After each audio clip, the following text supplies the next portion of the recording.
Somos BM Online. Conectate con nosotros. Bueno, vamos a recibir como corresponde a Leandro Prieto. A él le corresponden los aplausos. Le corresponden los aplausos. Recibir a este joven abogado y analista político paraguayo, Leandro Prieto Yegros. Obtuvo un máster en política global en la Universidad Columbia y en la Universidad de Salamanca en España, además de especializarse en técnicas legislativas, y a lo largo de su carrera ha ocupado importantes cargos en la función pública. Lo vemos ahí a Leandro Prieto, incluyendo el de secretario general de la Industria Nacional del Cemento y director general de cooperación en el Ministerio de Educación y Ciencias. Su experiencia en el sector público y su formación académica lo posicionan como una figura relevante en el ámbito político nacional. ¡Qué capo que sos, che! Hasta yo no me creo, ¿eh? No. Bueno, y Leandro Prieto Yegros es hijo del famoso, increíblemente culto Leandro Prieto Yegros padre, ¿verdad? Vos sos Leandro Prieto Yegros hijo. Así mismo. Y nieto también, ojo, porque mi abuelo era Leandro Prieto también. Sí. En términos genéticos soy más parecido a él que a Leandro Prieto Yegros. ¿Sí? Es más, él nació un 13 de marzo y yo nací un 13 de marzo también. Así, qué notable. Vos naciste en el día de tu abuelo, ¿no? El día de abuelo. Qué increíble. Bueno, y también el otro apellido tuyo es Ruiz. Ruiz, por el lado de mamá, sí. Claro, que vos sos sobrino directo del gran, ¿cómo se llama? ¿Coqui? Coqui Ruiz. Sí, el gran artista. Coqui Ruiz, del gran artista plástico, diseñador de toda esa, cuando vino el Papa acá, el Papa Francisco, de toda esa, no sé, como ornamentos, unas cosas maravillosas hizo Coqui Ruiz. Sí. Y hasta ahora se lo recuerda. Un retablo con mucho cariño y con mucha admiración. Bueno, 28 grados tenemos de temperatura y vamos a abordar qué tipo de temas con Leandro Prieto Yegros. Se prende la luz acá de la cámara, Bueno, el caso Hernán Rivas, por ejemplo, que yo no quiero saber más nada de este caso, pero hay mucha gente que quiere saber de qué se trata realmente, cómo surge y cuál es el respaldo que hay detrás para que se sostenga este abogado, entre comillas, llamado Hernán Rivas, que su caso volvió a instalar el debate sobre la credibilidad institucional en el Paraguay, tras denuncias sobre presuntos títulos falsos y cuestionamientos a decisiones judiciales que favorecieron su situación. ¿Cómo surge esto de Hernán Rivas?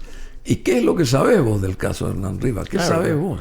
Mira, fíjate vos, es bastante profundo en el sentido que refleja lo que acabaste de decir, esa crisis institucional, porque esta ya no es una crisis de corrupción, va mucho más allá, ya es una crisis existencial de la República, por cuanto ponemos en juego sus símbolos, un título universitario, un cargo público y la justicia de por medio, ¿verdad? Eso imagínate, ese desde el plano general, viendo a la República como el esqueleto, como el andamiaje que sostiene el sistema. Andamiaje, sí. Yo siempre, cuando me preguntan, y decime la diferencia entre República, y para no entrar en tecnicismo, la República vendría a ser nuestro sistema óseo, en los huesos, cómo estamos conformados en nuestro cuerpo. Y la democracia viene a ser el sistema, pongámosle, digestivo, ¿verdad? Es la forma como vos vas desarrollando, puedes tener problemas digestivos o no, puedes estar sano o no. Bueno, eso ya depende de cómo vos le vayas tratando a ese sistema. Y es un sistema que se autocorrige, ¿verdad? Así como el organismo mismo. Entonces se puede pasar de la anatomía a la ciencia política esa comparación.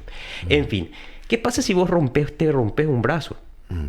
Sí, a ¿Qué mí me pasa? Una pasó ya. pierna, ya te pasó. Bueno, y fíjate vos que hay un desbalance y eso es lo que nosotros hacemos permanentemente al pisotear la ley. La ley es una institución, ¿verdad?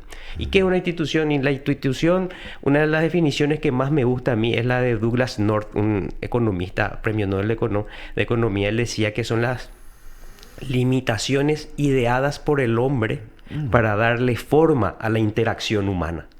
Entonces nosotros ya podemos predecir lo que va a pasar, ¿verdad?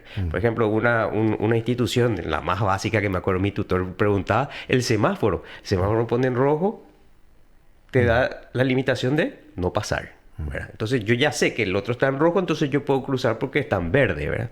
Bueno, en estos casos, por ejemplo, cuando atropellamos, cuando rompemos todo por un ego, porque al final estos son uno, yo siempre les llamo y me animo a decir, Leandro Prieto Yegros ya usaba este término, minusválidos sociales. Así, minusválidos sociales. Minusválido quiere decir en latín, ¿verdad? Menos valor, ¿verdad? Minusválidos, ¿verdad? De menos valor. Y esto tiene menos valor. Podemos mostrar que son minusválidos académicos, minusválidos morales, minusválidos éticos. Sobre todo cuando si nosotros decidimos ser una república democrática, lo principal que para dar el ejemplo a los demás, a nuestros pares, porque al final un presidente es un primus inter pares, el primero entre sus pares, todos somos pares en una república, es la virtud cívica. Eso siempre se tuvo en cuenta ya desde la Roma republicana de hace 2500 años para acá, en los debates del Renacimiento, siempre se tuvo en cuenta principalmente eso de la virtud republicana. Y es lo que se ha desquebrajado también. Imagínate a qué punto todas las instancias, todos los elementos que componen a una república han sido pisoteados, ¿verdad? Con un simple hecho por la falsificación de un título del ego de un minusválido social. Así Decime, ¿y qué costo real está, o qué costo político real en este caso, está pagando el oficialismo al sostener a Hernán Rivas? No, enorme. En términos generales, enorme. Principalmente, no solo el gobierno, el país en sí y la democracia, junto con la república, porque al generar este tipo de desconfianza, eliminamos lo que estábamos hablando previamente, ¿verdad? Esas limitaciones, darle forma a la interacción humana, saber predecir lo que va a hacer el otro. Entonces, al ocurrir eso, el desbande es terrible. Ya no hay confianza. Cuando no hay confianza, se pierde la gobernabilidad, ¿verdad? Y empiezan a correr muchas cosas, desde inclusive poder irte mucho más allá, el pago de impuestos. La gente deja de pagar sus impuestos, de cumplir sus obligaciones como ciudadanos, porque ellos van a seguir con su virtud cívica si los de arriba están pisoteando lo que encuentran, ¿verdad? Entonces, por esa parte. Ahora, en imagen y en confianza, sí, pero como hay una aritmética electoral siniestra, que echa la ley, echa la trampa ante las instituciones electorales, este sistema clientelar que se sostiene, ¿verdad? Y la falta de planificación y de organización de una oposición, ¿verdad? Hasta inclusive, no solo la oposición, hablo de la oposición en términos de fuera del partido y la disidencia dentro del partido, ¿verdad? De poder organizarse, ¿verdad? Con un propósito común de reorganizar la república y de encaminar esto. Porque imagínate el peligro que a mí, yo sinceramente, hasta hace poco yo no sentía esto, pero últimamente me anda dando una sensación, no sé si de angustia o de miedo, porque en el contrapeso de los poderes, en el juego de la división de poderes, era importantísima una institución republicana como es el Poder Judicial. Y hoy en día es el brazo ejecutor de la impunidad. Imagínate a lo que vamos. O sea, que un día que sí yo tengo que dirimir judicialmente algún problema, ¿en manos de quién va a estar mi caso? ¿O qué va a pasar? ¿O qué me puede pasar el día de mañana así de la nada? O capaz porque a alguien no le gustó estas declaraciones también ya me pueda pasar algo. O sea, porque ya no hay más ni garantía. No hay garantía. Ya se acabó. Antes había un poquitito. Sí, está muy bien, correcto lo que estás diciendo. Y en este caso particular de Hernán Rivas, este caso refleja un problema aislado o una práctica estructural dentro del sistema político? No, sistemático, claro, estructural. Detrás de él están unos cuantos. Yo creo que él es la cara visible de todo esto, pero hay una fuerza, un poder detrás de él, porque muchos siguieron los pasos y hicieron lo mismo que él, ¿verdad? Y son autoridades, están en cargos públicos, ¿verdad? Y te das cuenta cómo le va bien el nombre que ya lo puso Leandro Prieto Llero, estos minusválidos sociales, ¿verdad? Porque le cuesta estudiar un poquito, ¿verdad? Y si no, no es tampoco un requerimiento, sino no era obligatorio también, ¿verdad? O sea, no, inentendible, ¿verdad? ¿Y cómo impacta este caso o este escándalo en la credibilidad de la justicia paraguaya? No, y ahí sí, ahí te demuestra, eso es lo que te digo. Yo creo que este fue por un título universitario, imagínate, todo un poder judicial, ¿verdad? Y se desmorona. Exactamente, rebuscándose. Porque ahí viene otra vez cuando el equilibrio de las instituciones y donde es necesaria las ideas, la filosofía política, rebuscándose en tecnicismos procesales para avasallar la legitimidad, ¿verdad? Entonces, con trampitas legales atropellamos la legitimidad y eso destruye cualquier tipo de pacto social, que es el acto constitutivo por el cual nosotros estamos hoy acá, ¿verdad? Que se demuestra en la Constitución de 1992. Y bueno, ¿y el gobierno está priorizando, vos pensás, la estabilidad política por encima de la institucionalidad o no? No, es más, yo creo que tenemos que normalizar en este programa llamarle desgobierno. Es un desgobierno. Vos fíjate, un diplomático diciendo unas cuestiones de coimacá, cada uno por su cabeza. Lo que pasa es que acá este grupo entró para hacer negocios, no política, ¿verdad? ¿Sí? Y al hacer negocio, los negocios, o los hombres de negocios, empresarios sabrán, te toma mucho tiempo. Es un tema delicado, porque el capital es una energía muy esquiva, ¿verdad? Y entonces hay que atenderlo y hay que cuidarlo. Y bueno, esta gente, el presidente, el vicepresidente, yo creo que entraron para hacer negocio, ¿verdad? Él se llama economista, pero sin embargo yo le veo como un ente financiero y nada más, ¿verdad? De economía no tiene nada. A Santiago Peña. A Santiago Peña, claro. Sí. Y el caso de Fernández Baldovino, que se retiró hace poco, renunció hace poco. Otro más. Yo creo que este es un grupo de ególatras, ¿verdad? Él estaba más enfocado en conseguir su grado de inversión, en seguir estas recetas externa. El Fondo Monetario Internacional, claro, y ese tipo de cosas. Entonces, y eso nomás, ¿verdad? En vez de buscar algo, eso es lo lindo de las naciones, que uno puede buscar también sus propias fórmulas, exportarlas después, o compartirlas con los vecinos o con países lejanos.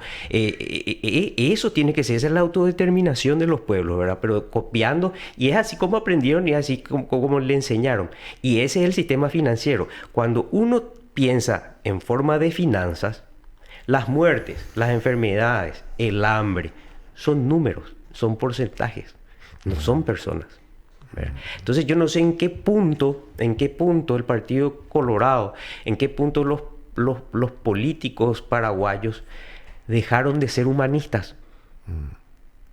La clave, a mí, la clave es bíblico, es político, es humano, es histórico, que el centro de todo tiene que ser el humano. La economía al servicio de las necesidades del ser humano y las finanzas, lo financiero al servicio de la economía, para que ésta pueda desarrollar los planes necesarios para satisfacer las necesidades del ser humano. Pero, de un tiempo a esta parte, invertimos esa pirámide. Entonces hoy está el sistema financiero, algunas veces yo le agrego barra usura, pero eso es por peyorativo nomás. El sistema financiero... Pero no te alejas de esa verdad, ¿no? La economía al servicio del sistema financiero y el hombre al servicio de la economía. Invertimos. Entonces nosotros estamos últimos en la escala hoy de importancia. Por eso date cuenta que si bien hay algunas acciones buenas del presidente, que fue ponernos en la palestra internacional, y bueno, se menciona más Paraguay, nos ven como un aliado con países como Estados Unidos, importante, pero le importa más eso que la salud, por ejemplo. Le importa más el grado de inversión que la educación, por ejemplo. Y lo cierto es que es todo un blef. ¿Por qué? Porque si nosotros en términos de educación no estamos preparados, de nada va a servir ese grado de inversión para nosotros los paraguayos. Claro, por supuesto. Entonces, si nosotros no tenemos mandos medios, por ejemplo, ¿cómo va a chorrear eso para...? La preparación de mandos medios. Claro. Y no nos entró con esa política, nos entró con esa coordinación. Entonces yo creo que él dentro de su mentalidad tiene dos cuestiones. La parte de que no es economista, es un financista. Y dos, y que lo ve todo así en números, pero por otra parte tiene otro componente importante. Voy a usar un término que usaba mi madre, Rosa María Beatriz. Es un showman. Es un showman. Showman, ¿verdad? Entonces, y le gusta mucho eso. Por eso te das cuenta que tiene un aparato de comunicación importante él. Pero que tenga un aparato de comunicación importante no quiere decir que sea transparente, ¿verdad? Pero tiene un aparato de comunicación importante que permanentemente está despertando o manteniendo cierta percepción en la sociedad, ¿verdad? Una percepción de progreso, una percepción de que la economía va a estar bien. Pero vos fíjate cuáles son las noticias. Sí, Paraguay va a poder exportar 100.000 toneladas de carne porcina en algún momento, pero no dice cuándo, dónde, por qué, ¿verdad? Entonces, son noticias así vagas, esperanzadoras. Y ahora está preparando, este gobierno propone a través de Paraguay celebrar una cumbre de presidentes del Mercosur a finales de junio para estar en la palestra de vuelta. Claro, y eso es parte del show, ¿verdad? Porque al final, ¿qué tiene eso de...? Mira que yo estuve trabajando, en uno de los trabajos que estuve metido en el tema del Mercosur y es... ¿Cómo ves al Mercosur hoy vos? ¿Cómo ves? ¿Que nos beneficia el Mercosur o qué es esto? ¿Es parte del show, como bien dijiste vos? Mira, hasta donde estuve hace 2 años, al menos en el sector educativo se estaba desmoronando totalmente, ¿verdad? ¿Sí? Lastimosamente. Empezó con bastante fuerza ya en sus inicios cuando nací y después fue diluyéndose. Me imagino en que en todos los otros aspectos también. Pero supongo que en términos económicos sí ha de haber algún tipo de avance. Esto que firmamos con la Unión Europea, hay que ver cómo se va a ir desarrollando. Ahora, en términos de integración, sí, es mucho más lento luego, eso hay que entender y hay que saber, ¿verdad? Pero se perdió fuerza en algunos sectores, eso sí. Esperemos que en el económico no, ¿verdad? Porque esa es la parte del progreso. Justamente la otra vez hablábamos también en un programa con un economista que, por suerte, tenía esa postura, porque creía que yo ya estaba pensando que yo era el equivocado, ¿verdad? Tenía esa postura humanista, ¿verdad? Con respecto a... ¿Quién es? A la economía, ¿verdad? ¿Quién es? ¿O quién era? El doctor Rojas, me va a venir el nombre ahora, era un economista muy interesante. Nos intercambiamos números. Sí. Y me gustó cómo él entró desde porque la que conducía habló del tráfico. Y yo le había contado que había hecho un trabajo del tráfico y que perdemos 2 meses al año en el tráfico. Fíjate vos. 2 meses al año en el tráfico. Sí, 2 meses. Eso era es un trabajo hace 5 años, o sea, no sé ahora. Bueno, 2 meses normalmente. Por lo menos 4 meses entonces ahora. Fíjate vos. Bueno, Si y estamos hablando de eso y él años. dice que agarra justamente eso es lo bueno de la ciencia, agarra como muestra eso. Y dice, el tráfico te demuestra cómo nosotros no estamos progresando, no hay desarrollo. Y ese desarrollo mucho menos se enfoca en el ser humano. Así mismo. ¿Verdad? Así o sea, desde ese punto. Y ahí empezamos a hablar de otras cosas en cuanto a lo que es el desarrollo y que no existe. O sea, todo esto son menciones y son como condecoraciones superfluas, pero a profundidad, salud sigue igual. Vuelvo a decir, educación sigue igual. La pobreza es tan solo una estadística, ¿verdad? Entonces, es preocupante. Llegaron y te digo, tienen mentalidad de negocio. Es más, haciendo una prospectiva, te adelanto acá, porque yo no sé si se trata en otros programas, pero es muy lindo hacer la prospectiva, porque cuando la acertás, pues fíjate vos, estas autoridades que hoy están, este delay en el pago, este retraso en el pago para las proveedoras del Estado, es todo adrede. Es para asfixiar a determinadas empresas para que terminen vendiendo, otras desapareciendo. Y ellos, Me parece que es así, y che. ellos comprar y van a ser ellos los proveedores en el próximo periodo. Ah, sí. ¿Entendés? Van a transformar. Pero Entonces, es si muy pierden las fuerte lo que está elecciones, diciendo, muy fuerte lo que decís. si ganan las elecciones, van a ser proveedores y oficialismo. Si no ganan, van a ser proveedores. Y en cierta manera van a rodearle, a hacer un corralito al Estado como para poder también manipular. Imagínate que te digan un día no te voy a vender remedios, por ejemplo. Entonces vas a tener que... Es una forma de hacer política también. Y si bien es inmoral, no es ilegal, ¿verdad? Muy bien. Ok. Decime, y en el monotema que desde ayer se está hablando, o antes de ayer, ¿qué implica para Paraguay aceptar migrantes rechazados por Estados Unidos? A ver, desde tu óptica, no te digo que tengas la mira, precisa, pero como analista, a ver, ¿qué dirías de esto? ¿Qué implica para nuestro país aceptar migrantes rechazados por Estados Unidos? Y mira, en términos de Paraguay en sí, yo creo que es un peligro que no analizamos bien, pero creo que habrá sido la moneda de cambio de algún tipo de estas cuestiones que habrán salido, qué sé yo, como decir, integrarse a la palestra internacional o capaz lo mismo del levantamiento de sanciones de Horacio Cartes. Acá entra eso. Pues claro, porque son monedas de cambio, ¿verdad? Son los gestos que hay que demostrar, ¿verdad? Y bueno, y se hizo eso sin un estudio previo, sin un análisis previo. Entonces hay que ver a dónde va a llegar, porque creo que estábamos hablando fuera de aire que el documento no sabemos dónde está, ni nadie habla, Cancillería no se pronuncia, no tenemos... pero bueno, nos están usando como un reservorio de capital humano, digamos, ¿verdad? Bueno, y el embajador paraguayo en Washington va al parecer dejar ese cargo y volverá al Senado en julio. El caso de Leite, ¿verdad? De Gustavo Leite va a dejar de ser embajador allá y en Estados Unidos y va a estar por acá en el Senado, y hay mucha gente que este general Liceras ahora también entró a formar parte del Senado con la salida de este señor Rivas, me parece, ¿verdad? Sí.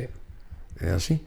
Bueno, en fin, hay muchos tejes y manejes, pero ¿qué saca Paraguay de esta movida, digamos, de estas de aceptar migrantes? ¿Qué sacamos nosotros? ¿Qué como país nos beneficia eso? ¿No nos beneficia? Y es imposible saber si no tenemos el documento. Y las autoridades no nos dicen tampoco, ¿verdad? Porque, ¿qué pasa si en el... ¿Y cómo sería, digamos, correctamente una transacción, entre comillas, de este tinte? ¿Cómo sería lo correcto acá? Que informe primero el gobierno de qué se va a hacer. Por supuesto. Y entonces la ciudadanía esté atenta. Claro. Fíjate, a los pasos subsiguientes. ¿Cómo es el asunto? ¿Cómo continuar lo que siempre te dije y vengo reiterando desde que entró este gobierno? Sus dos características: falta de transparencia y falta de sensibilidad social, ¿verdad? En este caso estamos hablando de falta de transparencia. Fíjate, permanentemente van a estar esos dos elementos que son las características primordiales. Entonces, ante esa falta de transparencia, ahora, si viene y te dice que a cambio de un crédito para la reforma del, no sé, qué sé yo, o la integración del Mercosur al ALCA, no sé, pero al no tener ningún elemento, nada, ni una declaración de esto, es imposible saber. ¿Qué podría ser? Me imagino, no querría yo pensar que nos entregasen así, nomás como así, sin ningún intercambio mínimo, ¿verdad? Y bueno, y también este acuerdo fortalece o debilita la soberanía de Paraguay, según vos. Y sí, yo creo que así, de buena primera, sin saber qué dice, yo creo que, bueno, la soberanía sí se ve atropellada, pero ¿a qué costo, verdad? Eso es lo que habría que saber. Si nosotros estando del lado de los Estados Unidos, que hoy es cumple un rol hegemónico, básicamente, prácticamente en el mundo, y estamos como su aliado, y con respecto a eso, ¿qué nos podría brindar a nosotros?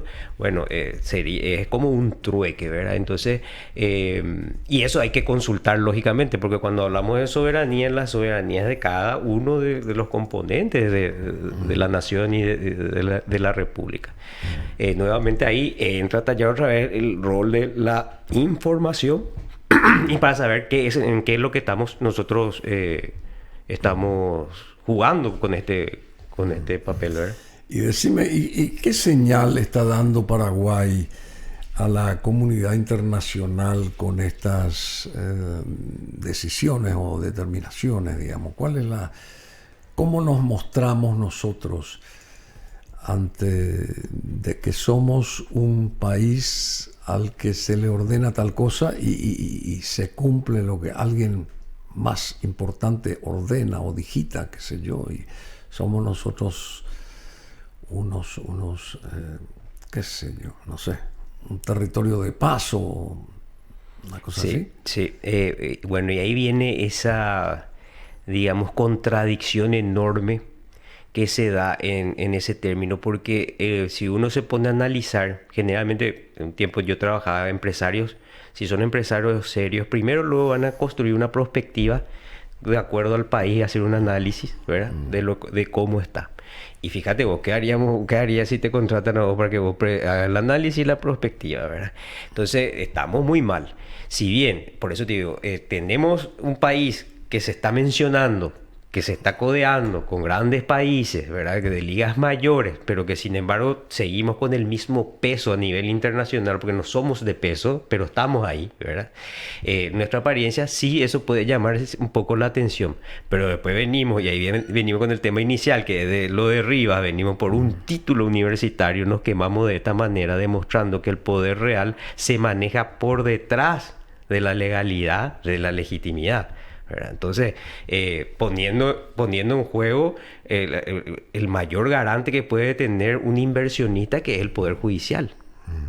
Entonces, yo te digo, yo como abogado, yo fui presidente del Centro de Estudiantes de la Facultad de Derecho, estuve en el gremio mucho tiempo y siempre supe que eso era así, pero ahora estamos en términos que ya no inauditos ya, ¿verdad? Inefable, o sea, no se puede explicar ya ni con palabras la situación a la que ha llegado el Poder Judicial, que es realmente la consecuencia de tener la peor Corte Suprema de la historia del país, ¿verdad?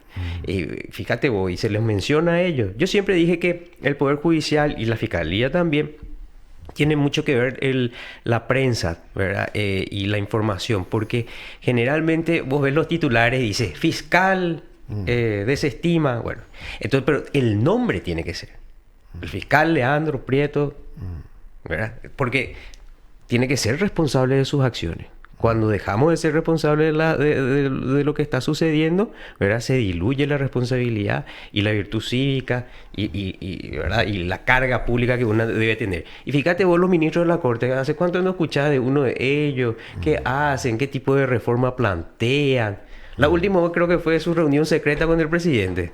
Imagínate, todo secretismo. Pidieron votos secretos, ¿verdad? Un montón de cosas como para afianzarse ahí y blindar y volverse es un órgano corporativo que le blinda a esa élite minusválida. Sirve para blindar a esa élite minusválida.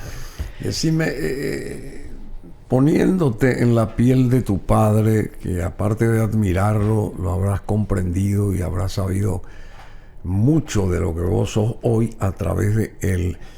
En esta situación de un Hernán Rivas o de un letradito, qué sé yo, toda esta gente, ¿qué hubiera dicho? ¿Cuál hubiera sido la postura de tu padre, de el Leandro Prieto Yegros que conocimos, una persona de mucho talento y de mucha intelectualidad y qué sé yo. ¿Qué hubiera dicho él?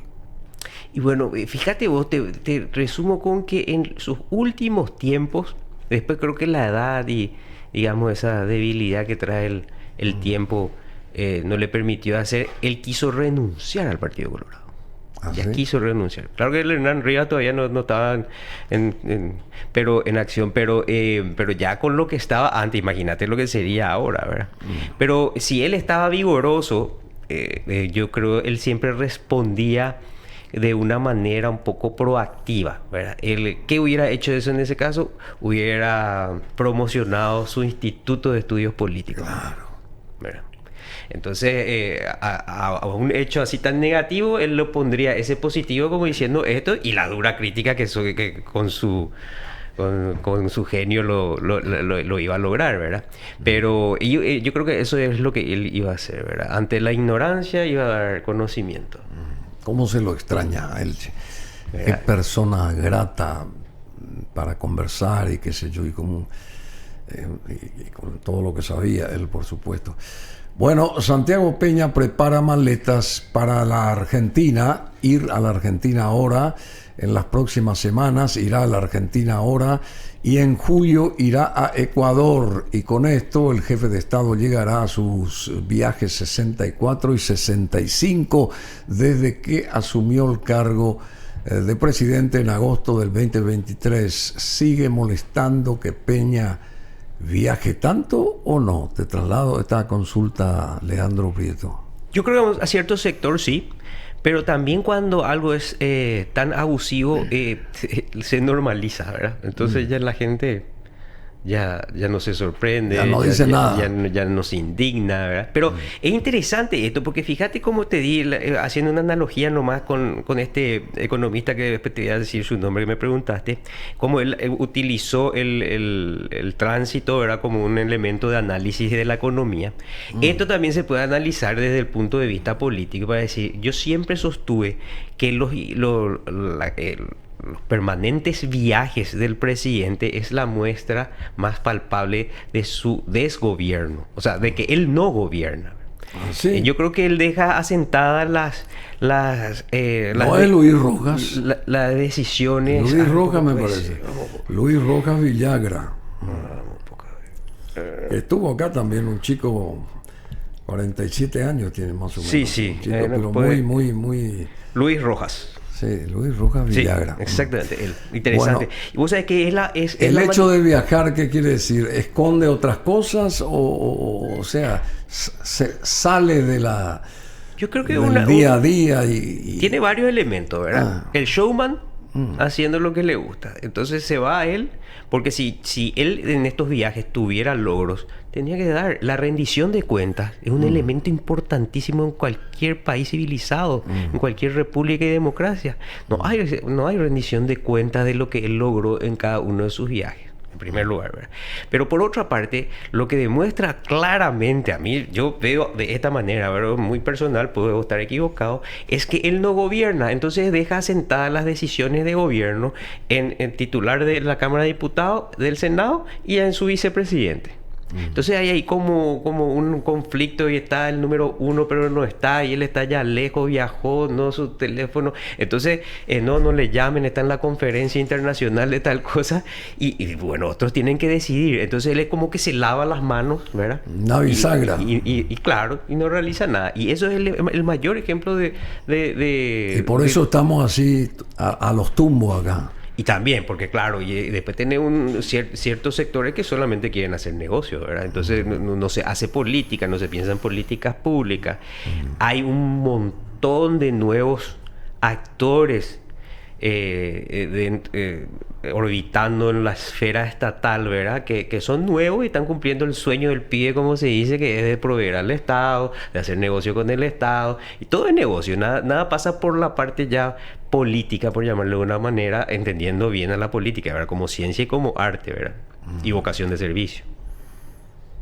Y bueno, pero también, ¿quién planifica el país? Esa es una buena pregunta. ¿Y en qué momento se planifica el país? Ayer me hicieron una gran pregunta y yo dije, hay que ver un poco. Me dice, pues ya, esto es un Estado fallido. Ya es un Estado fallido. Porque la gente no tiene medicamentos, ¿verdad? En términos de educación no sé cómo estamos, ¿verdad? Se tendría que haber hecho no sé cuántas escuelas a través de horas públicas, creo que no se realizó ninguna, ya vamos más de la mitad del mandato. Entonces, la justicia, fíjate cómo está, el Parlamento hace rato, es una jaula ahí acordar de bestias, podemos decir, acordándonos de... acá apostamos que fue Eligio Ayala, ¿verdad, Manuel? Totalmente. Cuando decía, no contentos con ser hombres, quisieron ser políticos y se convirtieron en bestias. Bueno, muy bien. Y también acá hay otra información, ya la bancada de Honor Colorado de la Cámara de Senadores propone al ministro de Urbanismo y Vivienda, Juan Carlos Baruja, como la dupla de Pedro Aliana para las elecciones generales del 2028, por ser la mejor opción, entre comillas.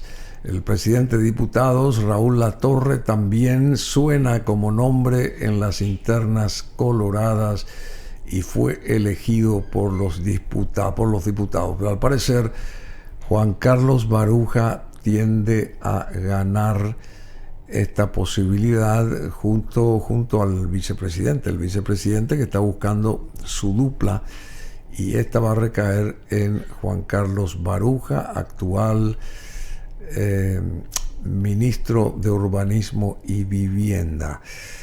Bueno, y todo pasa por la política, pero mi pregunta continúa. ¿Y quién planifica el país? De aquí a 2 años, ¿qué vamos a hacer? De aquí a 3 años, ¿qué vamos a hacer? Porque faltan todavía 3 años o 2 años y medio para que abandone el Palacio de López el actual presidente. ¿Y vamos a seguir así o cómo es el asunto? ¿Qué? No, claro, yo había dicho, inclusive hace 2 años atrás, decía que esto iba a continuar luego de esta manera. ¿Y quién planifica? Buena pregunta, y me salvó la información esta, porque justamente quienes planifican acá ves, son ellos, porque siempre estamos mirando de forma electoral. Ahora estamos en términos de municipales.